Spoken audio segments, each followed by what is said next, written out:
Hello friends! I'm continuing to work on my own project, which was inspired by the good old first FrostPunk. Over the past week, I've done a lot of work again.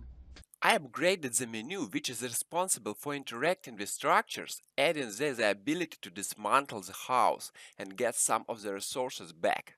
I added piles scattered here and there, from which the player will get resources at the beginning of the mission. Pile of coal, a pile of wood, steel scraps. They also come with a gathering post, small building that allows workers to gather resources around more efficiently. This is the base for the game's economy. And finally, I began to code in social features. I've created this content scale that shows the general moral of the characters in the settlement. I chose for a long time whether to make it a scale of happiness or a scale of dissatisfaction. The difference between them is that they set the mood of the game in different ways. The happiness scale is suitable for more relaxed sandbox gameplay and shows that in general the characters in the game tend to be happy. The player only needs to take care of his subordinates a little. The scale of dissatisfaction is the opposite. It seems to tell the player that happiness do not exist in this world at all, but there is only tolerance for their existence, and players should not wait for thanks, but should be afraid of not satisfying the needs of the characters. In the end, I've selected a discontent. Therefore, the characters have their own level of discontent, which will depend on many factors. Currently, there are already two things that affect discontent: hunger and lack of housing. Moreover, if the character does not eat enough for several days or has no housing for a long time, then his discontent level accumulates faster, non-linearly, according to current formulas. The game already has the first panel on the economy overview screen, which shows the state of homelessness in the settlement, that is, how much housing the characters lack. Also, an important role in the gameplay will be played by the new excellent complaint system. This is when from time to time the characters voice their opinion to the player about what a talentless leader he is, and why the hell there is not enough food and shelter. I did it visually like in Frostpunk, small blocks with phrases that pop up from the bottom of the screen. The main design problem here is to find the optimal balance in the frequency of these messages, so as not to overwhelm the player with endless feeding from the characters. In addition to complaints, of course, there will also be more neutral messages, and even shout of approval, but there will not be many of them. I have high hopes for this system of complaints, because its task is to incite the player, to remind him of the unresolved problems of his subordinates, bringing him closer to them, filling them with individuality. They are the cases for today. The work is boiling. I get high from this project and happily give it all my free time. Therefore, I will continue to keep you informed. Stay touched.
The work is boiling, I'd get high from this project and happily give it all my free time.